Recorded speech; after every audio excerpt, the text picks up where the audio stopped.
Trouver une solution à la crise égyptienne qui s'enlise un peu plus chaque jour reste l'une des préoccupations majeures de l'Union européenne.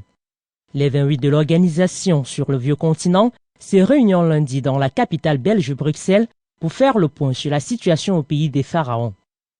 L'annonce a été faite vendredi par le service d'action extérieure de la chef de la diplomatie européenne Catherine Ashton. Selon ce service, le but de la réunion des ambassadeurs de l'Union est de trouver une position commune des États membres et de l'Union européenne concernant la situation en Égypte en vue de possibles actions. Cette réunion pourrait également préparer le terrain sur une possible réunion des ministres européens des Affaires étrangères prévue les 6 et 7 septembre prochains en Lituanie, qui assure la présidence tournante de l'Union européenne jusqu'en fin 2013. Sur le terrain des événements en Égypte, la surprise a été mercredi, la démission du vice-président égyptien chargé des relations internationales Mohamed El Baradei, arrivé dans le gouvernement à la faveur du putsch militaire du 3 juillet dernier contre le président pro-islamiste Mohamed Morsi, toujours en détention.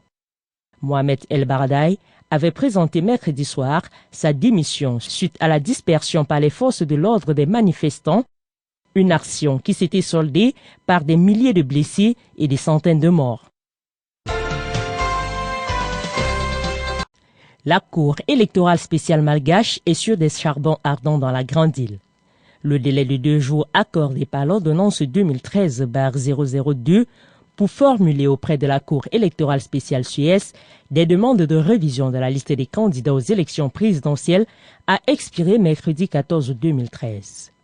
Mais jusqu'à l'expiration du délai, 23 requêtes demandant la révision de la décision publiée le 3 mai dernier ont été enregistrés et les délais des candidatures visées et la consistance des éléments mis en avant pour motiver les demandes de révision n'a pas toujours été rendue publique.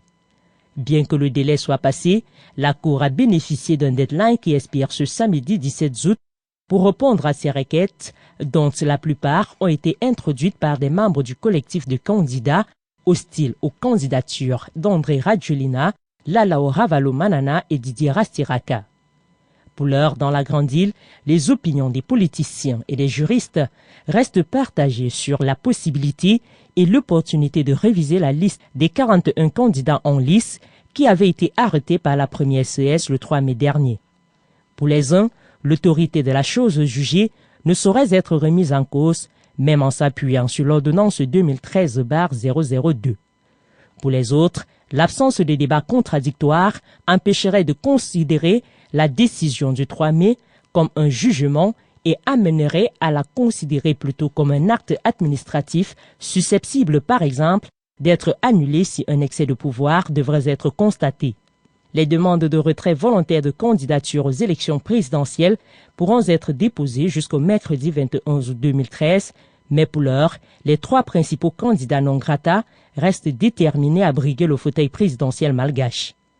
Un sommet de la SADC s'ouvre par ailleurs ce week-end à Lilongwe au Malawi. L'un des dossiers brûlants à l'ordre du jour sera sans nul doute la crise politique malgache. Au Zimbabwe, Morgan Tsvangirai fait finalement contre mauvaise fortune amende honorable. Candidat malheureux à l'élection présidentielle du 31 juillet dernier, le leader du mouvement pour un changement démocratique MDC a renoncé vendredi à porter en justice les fraudes électorales massives qu'il a dénoncées tambour battant. Une rénonciation qui ouvre définitivement la voie à l'exercice d'un nouveau mandat du président Robert Mugabe. À 89 ans, le vieux warrior d'Harare au pouvoir sans discontinuer depuis 33 ans a été réélu au premier tour avec 61% des suffrages contre seulement 34% à son premier ministre de cohabitation et adversaire historique Morgan Tsvangirai, qui a tout de même remporté plus de 2/3 des sièges à l'Assemblée nationale. La raison évoquée par le MDC pour justifier son volte-face brusque est que le procès allait être une parodie de justice. Lundi, en guise de réponse à ses détracteurs comme celle du Loa la Bergère, le président Robert Mugabe avait conseillé à ceux qui contestent sa victoire d'aller se faire pendre, ajoutant que la ZANU-PF ne reviendra jamais sur sa victoire. Une victoire qu'il compte bien partager avec ses pairs d'Afrique australe. En effet, le vétéran zimbabwéen a quitté son pays vendredi à destination de Lilongwe au Malawi pour assister ce week-end au sommet des chefs d'État et de gouvernement de la Communauté de développement d'Afrique australe SADC dont la validation de sa récente réélection a joué un rôle clé pour apaiser les préoccupations de la communauté internationale. Le gouvernement guinéen ne veut pas de fausses notes lors des législatives prochaines. Conakry et ses partenaires au développement ont mis en place vendredi un comité de veille sur toutes les activités électorales et politiques relatives au processus électoral sur l'ensemble du territoire. Ce comité spécial a pour mission de surveiller le respect strict de la loi organique et du règlement intérieur de la Commission électorale nationale indépendante CENI. Le but étant de rétablir l'harmonie au sein de cette institution. Ce comité a également la lourde tâche de récolter les fonds nécessaires auprès des bailleurs de fonds pour l'organisation du scrutin, conformément à l'accord politique obtenu récemment au terme du dialogue politique interguinéen.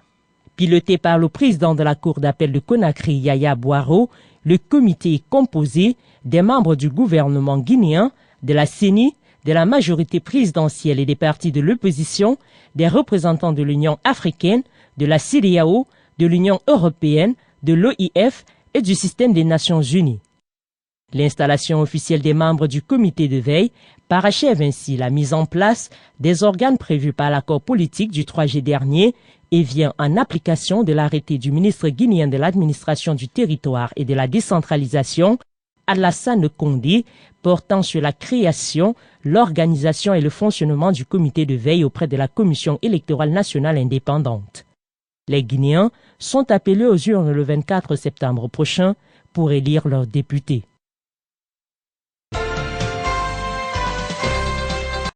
La crise syrienne met à rude épreuve les relations entre Moscou et Washington. Le Kremlin a accusé vendredi la Maison-Blanche d'avoir semé la confusion dans les préparatifs de la conférence planifiée à Genève sur la Syrie. Selon la Russie, les États-Unis, en blâmant le président syrien Bachar al-Assad pour sa réticence à participer à la conférence sur la paix en Syrie à Genève sans conditions préalables, ont semé le désordre. Le problème avec la conférence de Genève 2 est que l'opposition n'est pas prête à participer au forum et impose des conditions préalables à sa participation, a déclaré Alexandre Loukachevik, ministre russe des Affaires étrangères. Le ministre russe a également fait remarquer que ses confrères américains savaient cela, car plus d'une fois, ils avaient réitéré leur volonté d'obtenir l'accord de l'opposition syrienne à participer à la conférence sans conditions préalables. Moscou ne pense pas que la conférence de Genève 2 pourra être tenue avant octobre prochain.